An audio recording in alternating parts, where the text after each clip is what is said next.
Welcome back to the Sports Beat KC podcast. This is Jesse Newell, KU beat reporter for the Kansas City Star. I'm joined once again this week by CJ Moore. CJ, how you doing this week?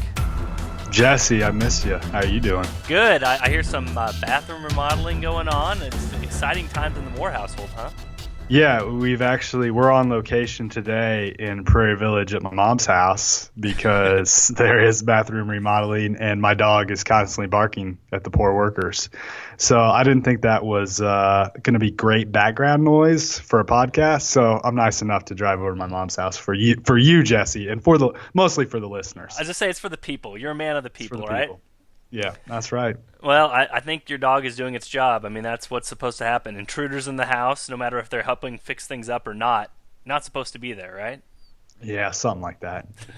At least they think they're doing their job. At least that's kind of what I've seen when my dog goes around and acts like it's 150 pounds when it's 15. But that is dog life. That is dog owner life for you. But we're going to talk a little bit of KU basketball here after a few-week hiatus.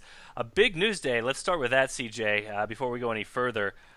KU picks up a couple of players. One, Chris Tien, who's going to be a walk-on, the younger brother of Connor Tien. Obviously not as big of a story just because the walk-on nature and KU was losing some walk-ons won't contribute to the program in the same way as the next person will, which is Cal transfer Charlie Moore. So we can kind of group these together because Bill Self had an announcement out today. These guys have officially signed not only Charlie Moore from Cal, but also the Memphis brothers, KJ and Dedrick Lawson, who were a big signing from a couple weeks ago. So let's just start with them, CJ. Let's start with the Lawson brothers, actually, because they brought up quite a bit of interest when they decided to choose KU. What do you know about them, and what do you think the fit will be with Bill Self in Kansas? Oh, I had a chance to watch these kids a little bit on the AAU circuit. I was at Peach Jam a couple of years ago when they went on a run all the way to the championship game and ended up losing to Isaiah Briscoe's team. And, I've had a chance to watch them some at Memphis. Dedrick is really, really good. And I think he is in his probably I'm guessing he'll spend 1 year of eligibility, as far as playing wise at KU.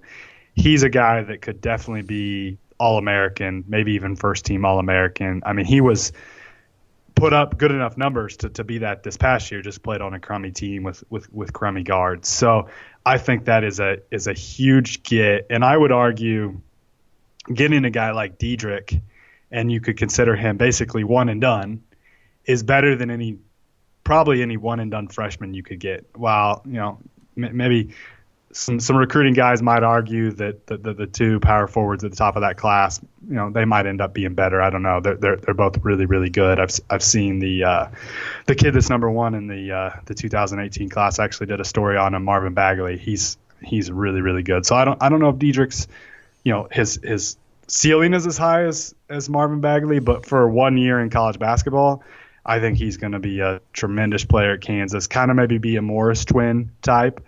And then KJ, not quite as good, but, you could see him maybe starting, maybe coming off the bench, playing kind of a 3-4 type. And, that's another just good get to add to your depth.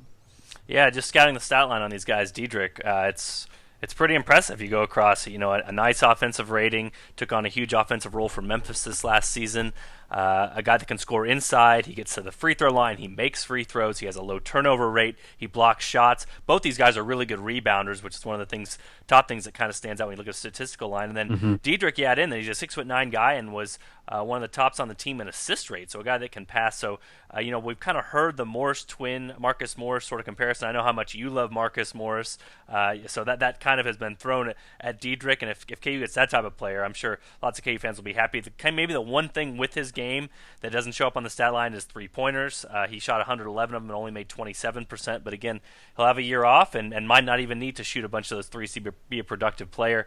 KJ Lawson, again, a good defensive rebounder, but really struggled inside the arc. Made 42% of his twos compared to 52% for Dedrick, and then also not a very good three-point shooter. So a lot for him maybe to improve on his game to be that solid contributor that he wants to be. But, Dedrick Lawson looks like the guy out of these two that really could be, like you said, maybe at an all-conference type level once he steps on the court the season after he sits out. And Diedrich, obviously, the big thing he'll need to work on in his year off is 3-point shooting and his jumper. But he's got a decent looking jumper, and he's kind of streaky. I mean, there'll be games where he'll hit a couple, and then there'll be games where he goes cold. But the shot's not terrible looking. He's not a guy that's super explosive as far as athleticism goes, but he's a good enough athlete, and he just has really good feel for the game. And you talked about the passing. He's probably the best passing big man KU's had since maybe Julian Wright, I want to say. Like, he's going to be really effective in that high post. I mean, he can post up and will be effective on the blocks as well, but he's going to be effective in that high post area.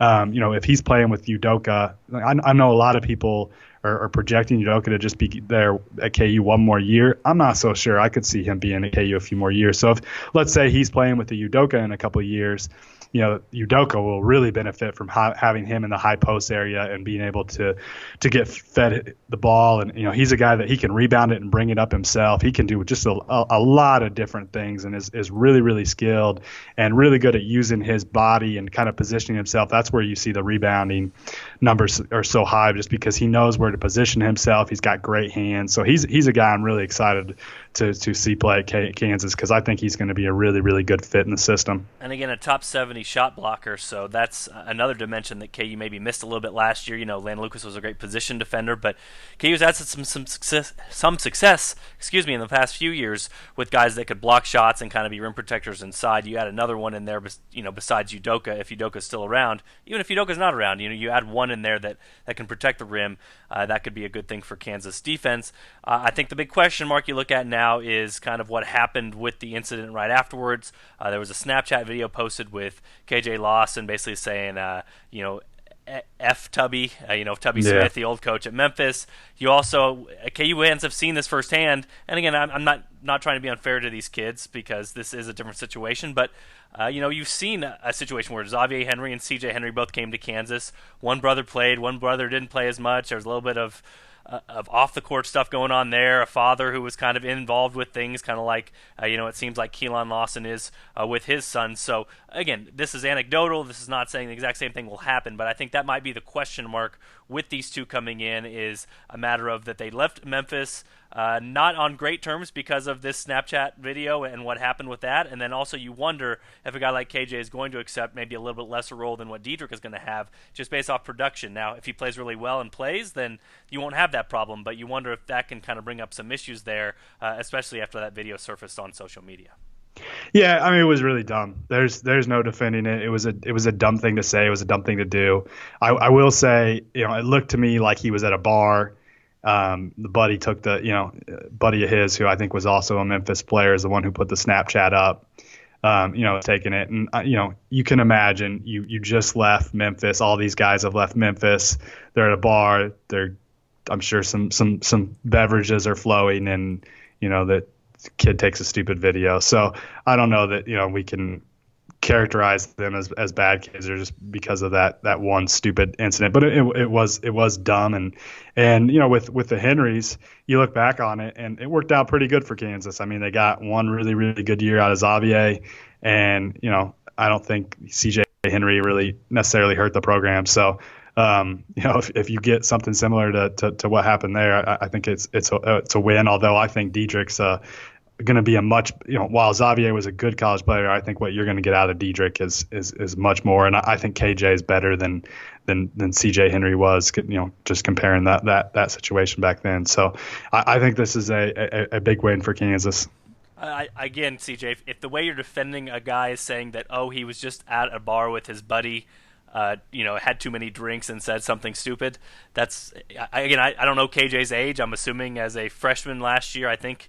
He sped up his he's probably 21. Right? I'm sure he's 21 by now. Okay. He's the older of the two, because Diedrich reclassified. Diedrich was supposed to be a senior in high school his freshman year of college. He reclassified so he could play with his brother. Okay.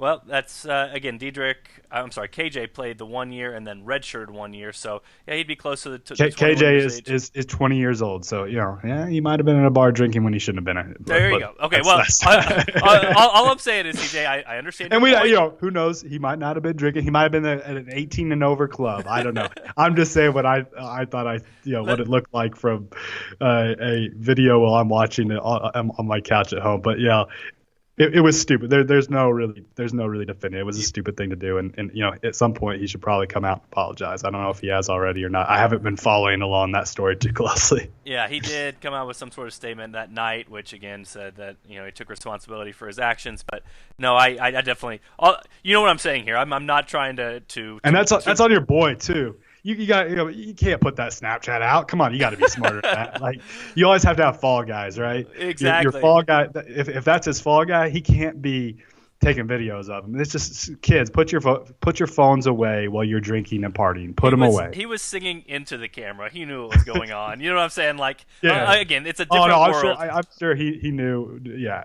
I mean, just kids, put your phones away. That's all I have to say. It's a different world, is all I'm saying. And you know what I'm saying too. Like if you're defending him by saying he was in a bar with his buddy and being stupid, that's not a great defense. But we will see what happens. Again, this is moving forward, and Bill Self announced just about an hour ago that they had signed the Lawson brothers and also Charlie Moore. So there was original bad fake Jeff Goodman Twitter account saying that they might not take the Lawson brothers because of this. That was obviously completely false. So, Bill Self will now get those guys and see what he can do with them from here. So let's go ahead and move on to Charlie Moore. AK just got him, 5'11" point guard from Cal. What do you know about Charlie Moore?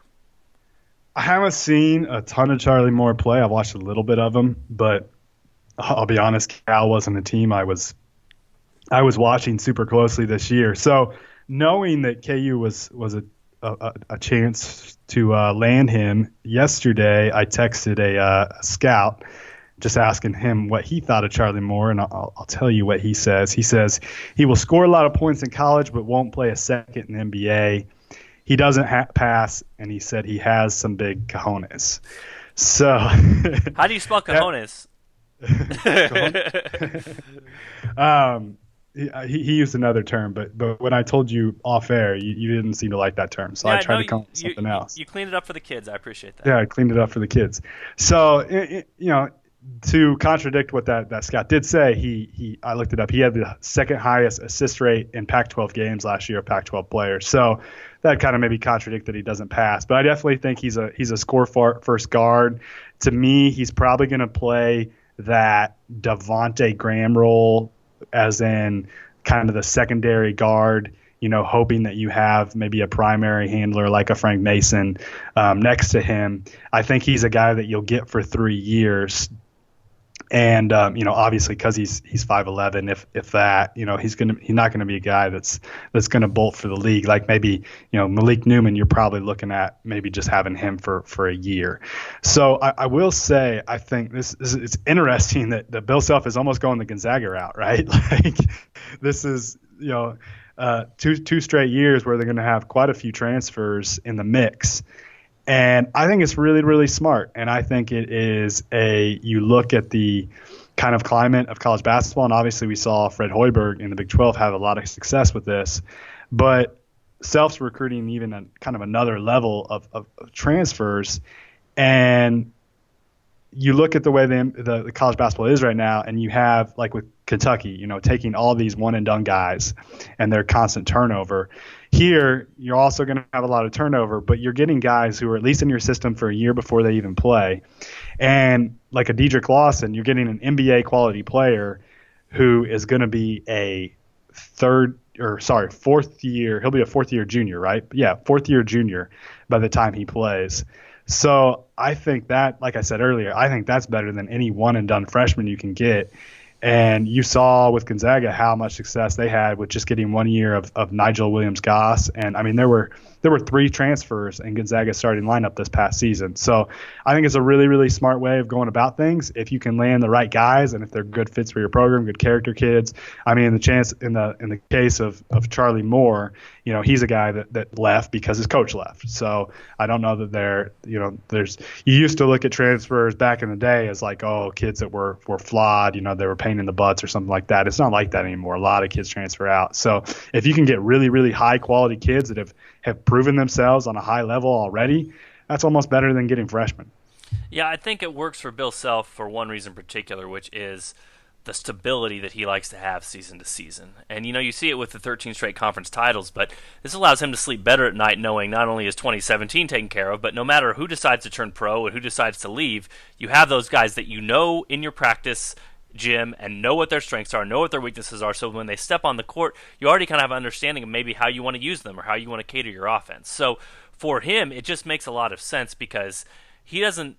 I'm not saying KU doesn't want the high ceiling guys. They obviously have Josh Jackson, Andrew Wiggins, those sorts of players. But this does give you stability year in and year out to kind of have Bill Self continue to do what he's done, which is win the Big 12 and win a competitive conference and be secure in being the number one pick in that conference every single year. Because, again, you look at it this year. He has Malik Newman stepping in and at the banquet says he believes he's going to be an all-conference type player. And he's seen him in practice. He knows what he can do. Same thing with Sam Cunliffe when he comes and is eligible in December. He might already know some of the strengths and weaknesses of his game after seeing him in practice a full season. So, again, it makes sense for the type of coach that Bill Self is. I don't think it would make sense for John Calipari. He seems to be a guy that likes taking the one-and-dones and taking kind of the high-risk, high-reward guys. Oh, they're out there after transfers, too. They just haven't necessarily landed one. I mean, they've been in the mix for some of these kids, too, I think. I think he'd be willing to if the right guy came along. All I'm saying is I think that Kentucky can have the highest of highs, and it can be a little bit lower. There will be dips sometimes in years. We talked about the NIT Robert Morris year.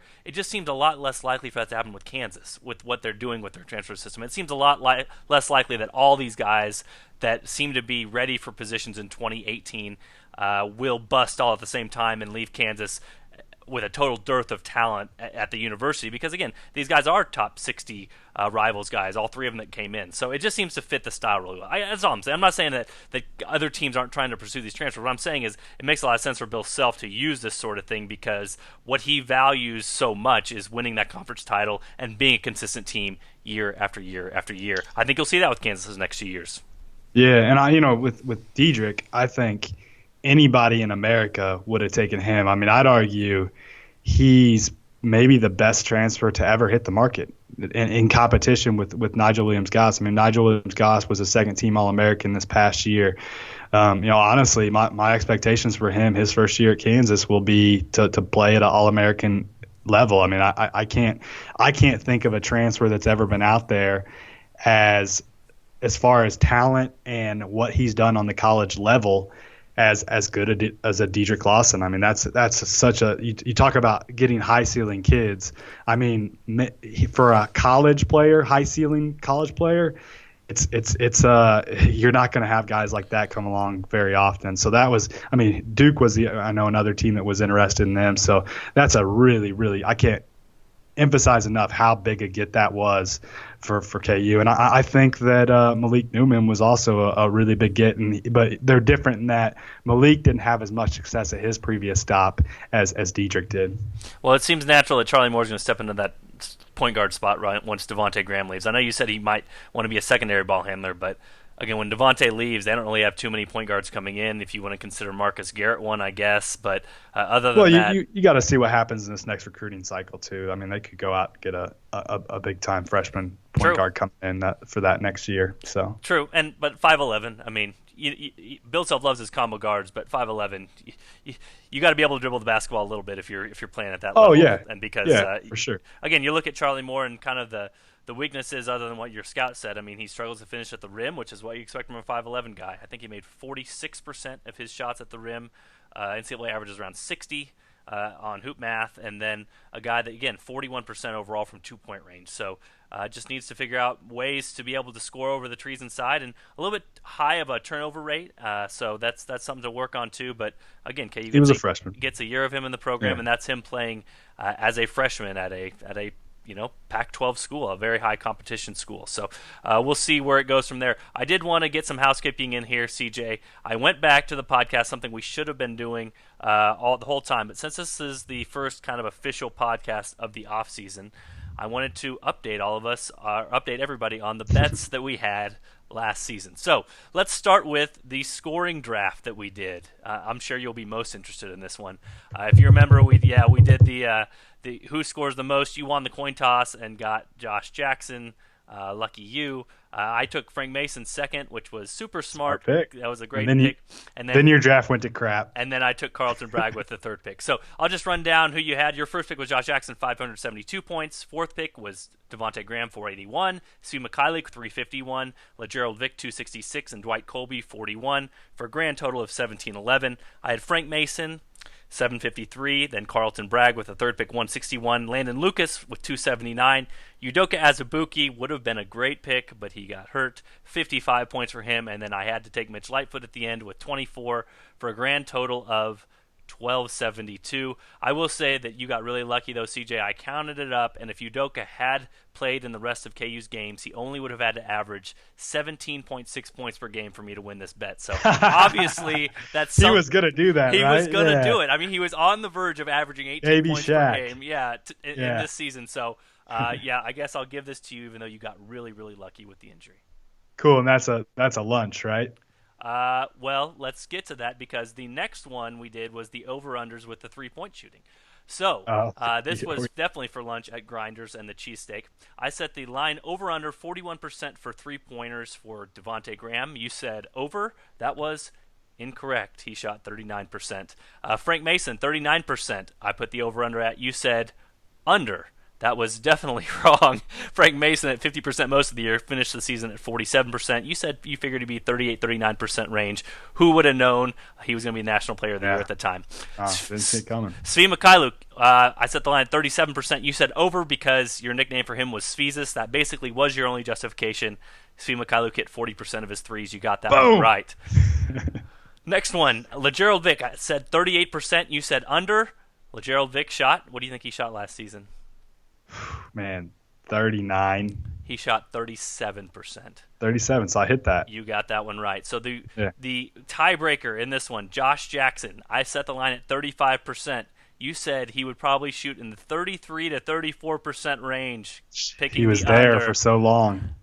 The correct answer was 38% for Josh Jackson. So we're even. Philly cheesesteak coming my way unless I'm paying for the first one with the scoring draft. Otherwise, it is even. I did want. So was the scoring draft just a lunch? Yeah, I guess the lunches cancel out here, so I owe you one. We can do two lunches and I'll pay for one, you'll pay for one. I'll just pick a really nice place when it's your turn. I say who's paying for the steak dinner here? That one specifically was Grinders, so I'm getting a Philly cheesesteak out of it some way. I do want to put down the schedules we both picked. If you remember, we picked game by game the schedules win-loss record for KU. You said 27-4 overall and 15-3 in the conference. I said 26-5 overall and 16-2 in the conference. The correct answer was 28-3 overall and 16-2 in the conference. So I got the conference record right. You were a game closer on the overall schedule, so as we're not completely dumb when it comes to picking KU games, or completely off when it came to our preseason predictions. Even though you did say West Virginia would be in the 4 to 5 territory in the Big 12 standings. That was incredibly and horribly wrong on your part. The last two I wanted to bring up. I did get Baylor though, right? So Baylor and West Virginia. I picked West Virginia for second. You picked Baylor. They both tied. They tied at 12-6. So again, we both have half a brain when it comes to this stuff. We did go Oklahoma State and K-State. That was for the Twitter avatar. Oklahoma State finished 9-9 in conference after that 0-6 start. K-State finished 8-10. So you will have a day of my Twitter avatar for one day. We just said a day? Yeah, I think 24 hours. That's you don't need a week. You listened to this. That's what we said, a day? I didn't listen to that, but I believe it was a day. Why would I give you a week of that? I mean, one day of embarrassment's enough, right? One day. All right. Well, I'll have to pick a good day. What's like, when are a lot of people online? We'll go with like a Wednesday or something. Yeah. Well, you have to figure out a Twitter bio or profile pic too. Please, CJ Moore at CJ Moore BR. If you have suggestions, send them my way. And before you get too cocky, I went to the synergy stats. So you talked all about Josh Jackson's going to be a better shooter off the dribble than he is off the dribble. Yeah, I was wrong on that. Whatever. Move along. Josh Jackson, 1.17 points per possession on catch and shoot in the 76th percentile. 0.723 points per possession off the dribble in the 42nd percentile. Wrong. Well, it was a hot take. That was a really hot Most take. hot takes are wrong, right? All right, well, so that puts a nice bow on the picks for last year again. Fun to do and not too horribly off. I'm actually pretty happy with how close we were on those, even because at the time you just are kind of you feel like you're throwing darts on those sort of things, and Mhm. sometimes we are throwing darts. Don't admit that, CJ. Don't admit that on any podcast anywhere. I'm I right about everything. Yeah, exactly. Let's get The to team, the team was wrong for shooting the percentages they shot. yeah. Josh should have missed some of those threes, and yeah, that's all. Right? That's all it would I have was taken. on pace for like 3/4 of the season. Yeah. All right, let's get to some of these Twitter questions. I asked for Twitter questions online, and a lot of people came through again. KU Live tweets and news, one of our favorite ones. Expectations for Malik Newman. We talked about this a little bit, CJ, but what are you expecting from Malik next season?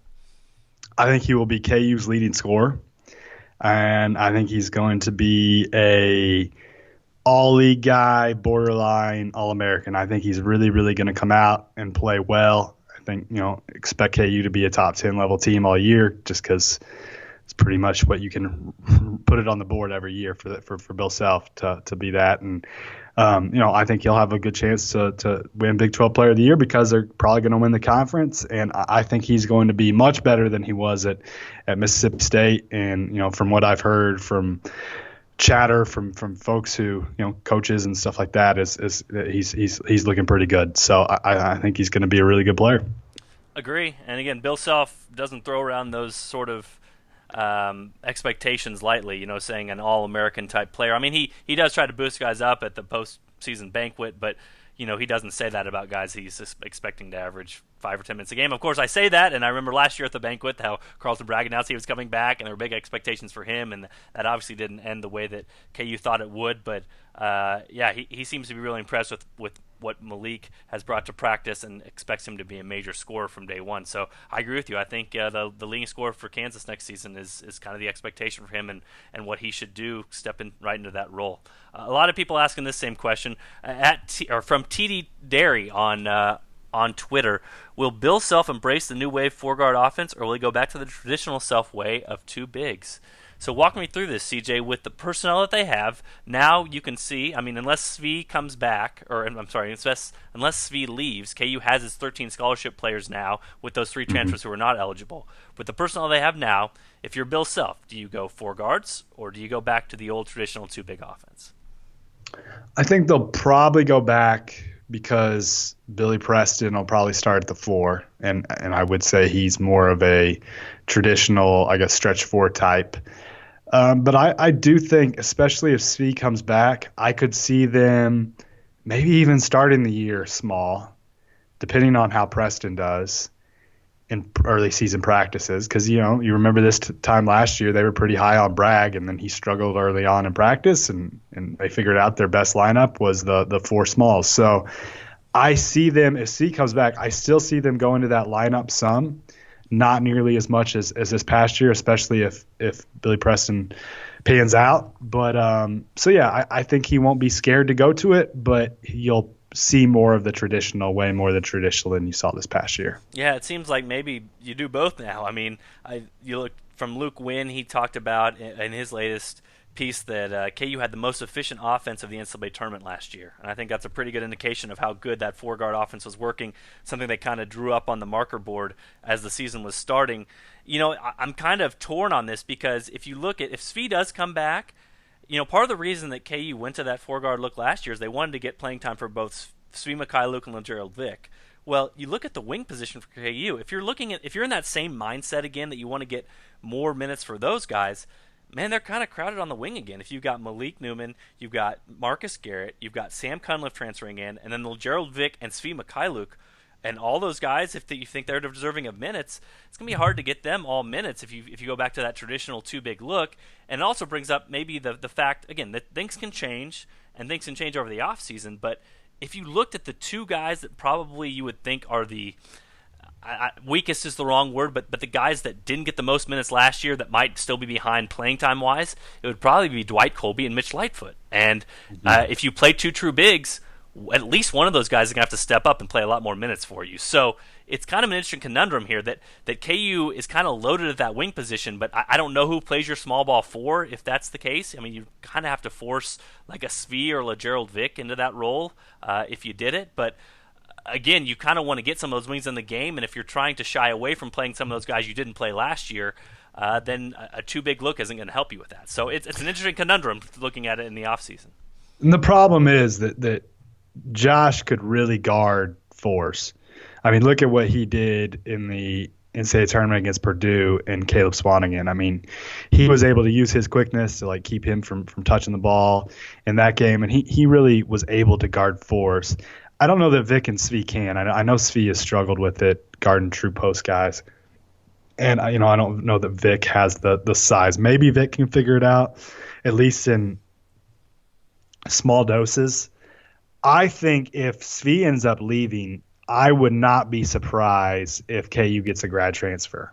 I think that they could, try to pull somebody late that's maybe like a 4-ish type guy, maybe a 3-4-ish type guy, maybe a guy that can play that small ball role. So if Svi leaves, I don't know that KU's done. And what would make a lot of sense is a grad transfer considering their current kind of scholarship situation.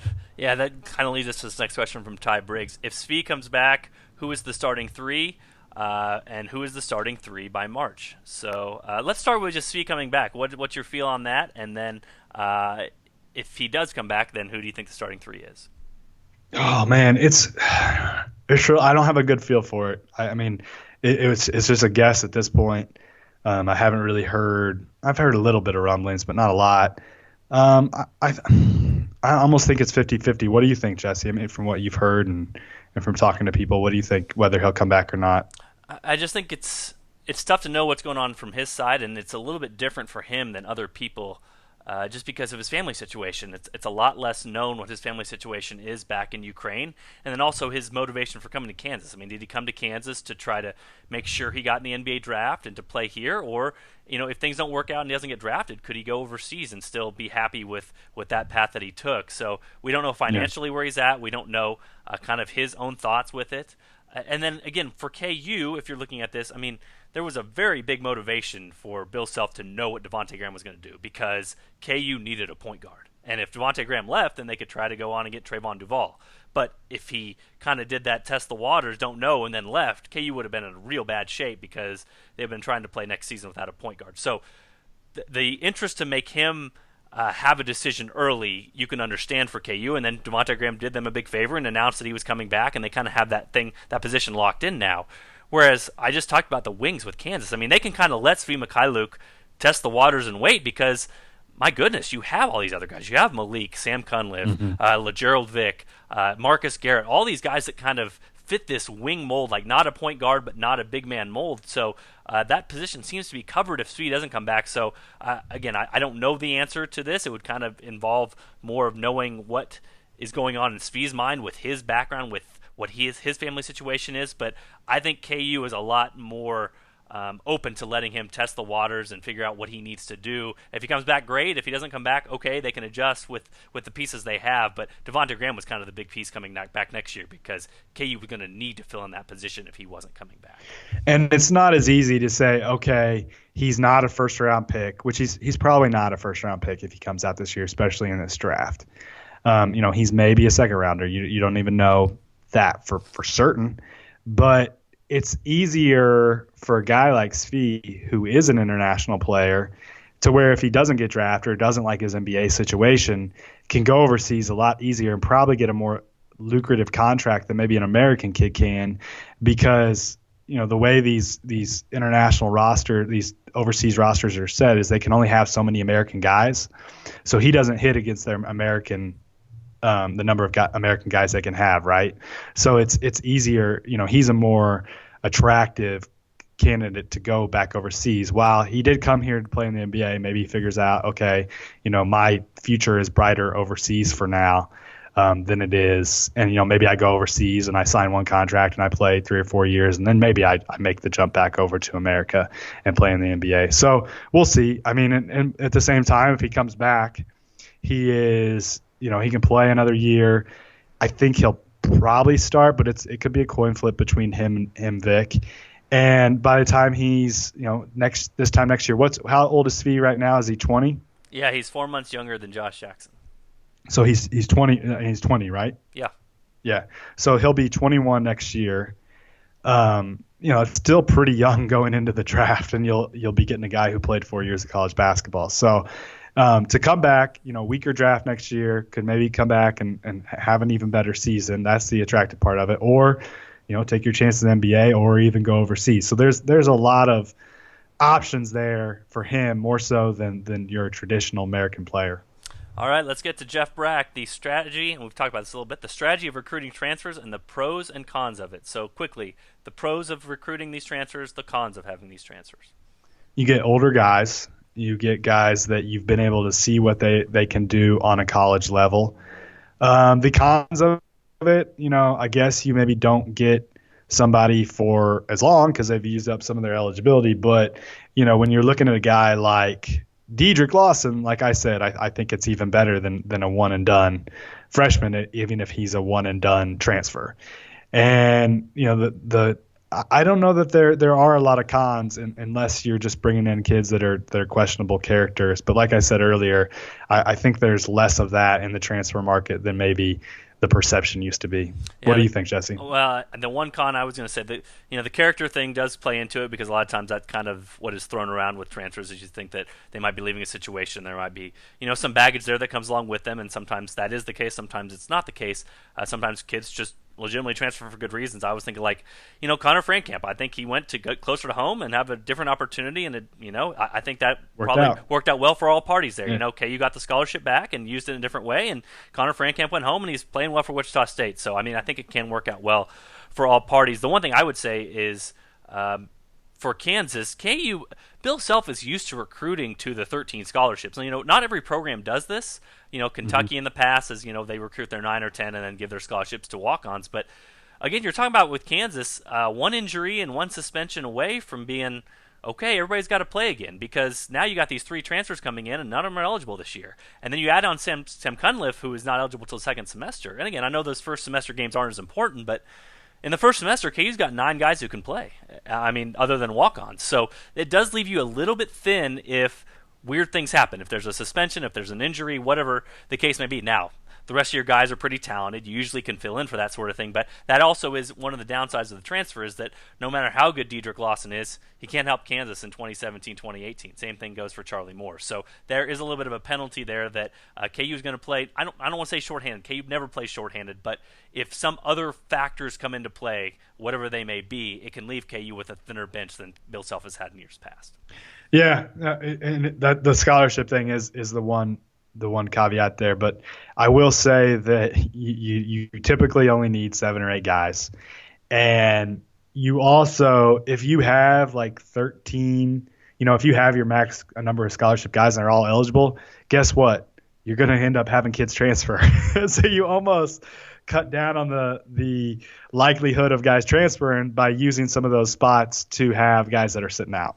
Yeah, and as long as they stay, again, Malik Newman did stay, and that was always kind of the worry with him that he might just practice here and then go pro.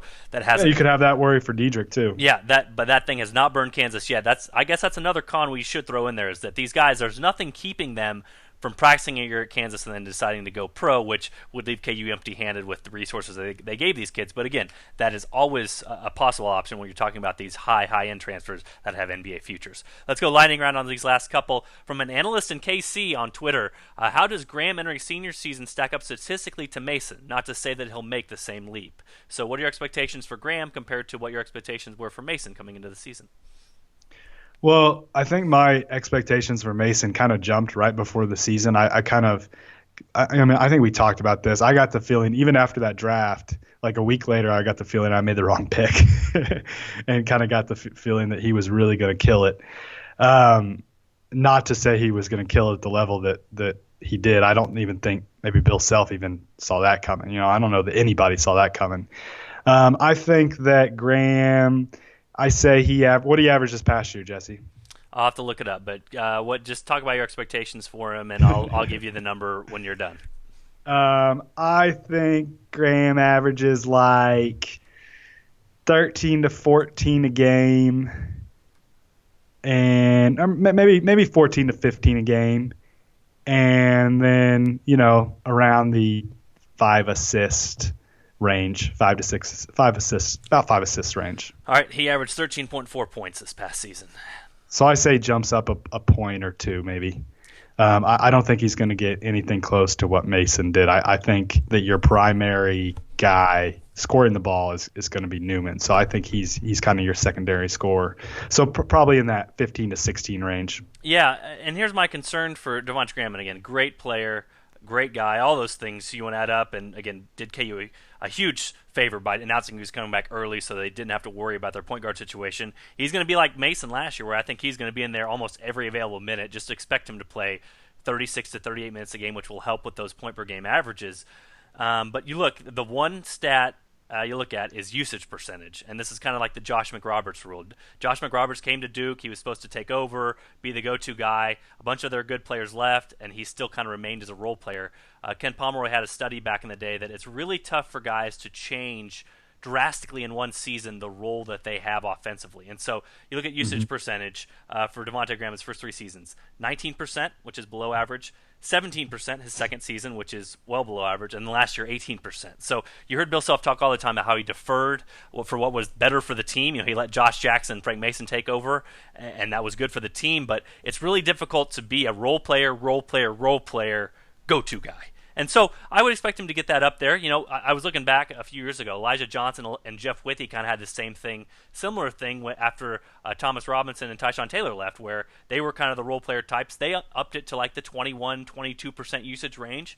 I'd expect that for Devontae Graham. He can up that a little bit, but Josh Jackson last year was like 28, 29%. Frank Mason was at 26, 27%. I just don't see Devontae Graham turning himself from role player into complete go-to guy in the span of a year, just because usually you kind of are the guy you are, and what he's been for Kansas so far has been a good distributor. And I think he is a really, really good passer, and I could see his assist numbers going up quite a bit more, but just because he's going to have the ball in his hands a lot more. I could see him kind of maybe. I just looked up Monte Morris's stat line from this past year: 16.4 points, 6.2 assists. I could see him maybe putting up something similar to that. Maybe not quite. I mean, Morris was awesome, so that's a really, really high expectation to say he's like going to be a Monte Morris level guy. But I could see him maybe putting up something similar to that. And here's the concern, and Joe I think hits it really well on Twitter: should guards attacking be KU's biggest concern since Mason is gone? Because Devontae Graham has a different type of game, and we talked about this before. When he drove to a pull-up shot. He drove to a 15-footer. That's Newman as well. Whereas Frank Mason is the guy that would drive to get to the rim and score, or drive to kick out. And Devontae Graham can drive to kick, but that might be the one thing in the offseason that you really, if he was getting feedback from NBA personnel to say, hey, we want to see you drive with authority, get to the rim and score. And the thing about it is Devontae Graham is really good scoring from the last numbers I checked from Hoop and Math, scoring in transition. He's very good scoring at the rim. So he has that in him. It's just it's a matter of confidence. It's a matter of knowing you're not going to get blocked, or relying on your teammates to shield off guys, or finishing with both hands, that sort of thing. But that might be that's a very important point, I think, that Joe's making, is that the guys that really created for KU in the half court with that four-guard offense that could drive and create for others were Frank Mason and Josh Jackson primarily, and so Devontae Graham could add that element to his game that could help him take it to another level as well. And that's why I think with this particular team, you are going to see more of the high-low approach and more of the ball movement maybe, and less of just the driving and kick approach, because the personnel necessarily doesn't really fit that as much. I mean, Vic is kind of a slashing guy, but he's not much of a passer. Svi can drive kick a little bit. You might see, if Svi comes back, you might see him handling it a little bit more than he did this past year, because he is capable of doing some of those things. But with like Frank, what he improved so much was his 3-point shooting, and be able to shoot like off the dribble, those sorts of things. That's almost easier to work on in the off season than it is to, okay, I'm going to try to work on my attacking the lane, attacking the basket, those kind of shots. You can work on those, but it's easier in the off season to work on your outside game than it necessarily is that to replicate that, right, and work out. So it's definitely going to be a challenge, but you know that is one thing that he needs to improve on, and you will see him, I'm sure, trying to make that a point of, hey, I got to get to the basket and I got to finish some, and he's capable of doing it. That's not something he's ever really done at a super high level. Yeah, it's the April concerns you talk about, because again, right now Devontae Graham is a better scorer when other people create shots for him. When Frank Mason created a shot for him, he shot a three. And I've talked about it all the time. He's a great spot-up shooter, and I would have, he shot a bunch of threes this year. I think that's his strength, and that's what he should be doing. But now they're going to have him need to do a little bit more or something a little bit different. It's almost, and again, not a perfect parallel, it almost reminds you a little bit of like Elijah Johnson, kind of what he was asked to do when he became point guard. And wasn't always comfortable with it, because, again, it's a tough thing to ask a guy to do when that's not what he's done and it's not what he's most comfortable with. So we'll see how Devontae Graham handles it. Again, that's anecdotal. That's only one person in the past that I'm comparing this to, but I agree with your point that it's easier to correct or improve your three-point shot than it is to say, I'm going to become the next Frank Mason now and score at the rim and be comfortable with drives, because that's kind of a completely different skill set and you have to work on a completely different a lot of different things to get that sort of quality to come out in games. The last one, CJ, from Dynamite Hawk, you have to end on this one. Taco John's Tacos. Discuss. I'll be honest. I haven't had Taco John's Tacos many times in my life. I have had them some, but one, I grew up in Kansas City. I did see we just got a tweet that there's one in Olathe.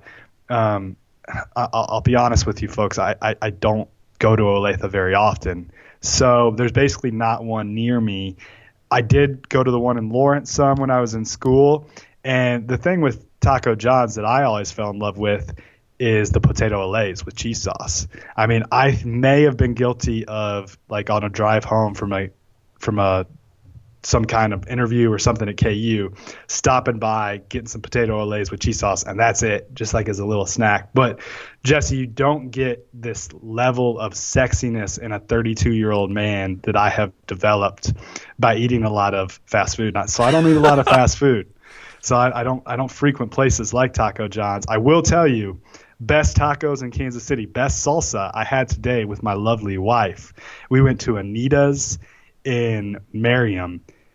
Very, very good spot. Little hole in the wall. Give them a little shout out, because that's what I got going on in my stomach right now, and it was delicious. But Taco John's is for fast food tacos. I think it's up there near the top for sure. Definitely way better than the Bell. That's why we have no sponsors. We just give this free advertisement to these people that we like. But I like you being so confident in yourself too. You still got that swag no matter what we're talking about. Tacos or food. But I agree with you on the taco allays, and I'm actually potato allays. The potato allays. Yeah. I am actually closer to a Taco John's restaurant than any other restaurant. My house is located about 4 blocks from Taco John's. So. And you grew up in Emporia, where there's Taco John's. Is there more than one Taco John's? There's at least one, I know. There are no Taco John's in Emporia. I thought there was one in Emporia. No, is there not? There used to be a Taco Tico, but then it got okay. shut down. But I'm mistaken. The thing about I spent 2 years there. I obviously wasn't paying much attention. Yeah, you should have known. You obviously didn't go to Taco John's very often. Yeah, the problem with that Taco John's in Emporia, and this is just you're having to compete with real, authentic Mexican food. You know what I'm saying? Like, it's a little tough in Emporia to sell a Taco John's. That's just I understand Taco John's staying away there. But as far as fast food goes, if I'm wanting my Mexican food, I'm wanting it with potato allays. You know what I'm saying? Like, that's who doesn't want delicious. Who doesn't want Mexican food with basically tater tots? You know what I'm saying? That's the best. Yeah, that's the best part to Taco John's. I did see on their Twitter account today, because I looked it up. It looked like they're stepping their game up with, like, maybe some carnitas tacos or something. It looked tasty. So next time I'm in Lawrence, we might have to hit up the Taco John's, just because it came up on the podcast. Sounds good. Those potato allays are making me hungry. Yeah. Well, again, you don't have the CJ Moore body by eating a bunch of them, but yeah, you don't. But so it's a tough dilemma for you to try to figure out every single day. Well, thanks everyone out there for checking out the Sports Beat KC podcast. For CJ, this is Jesse. Be sure to tune in for another episode next week.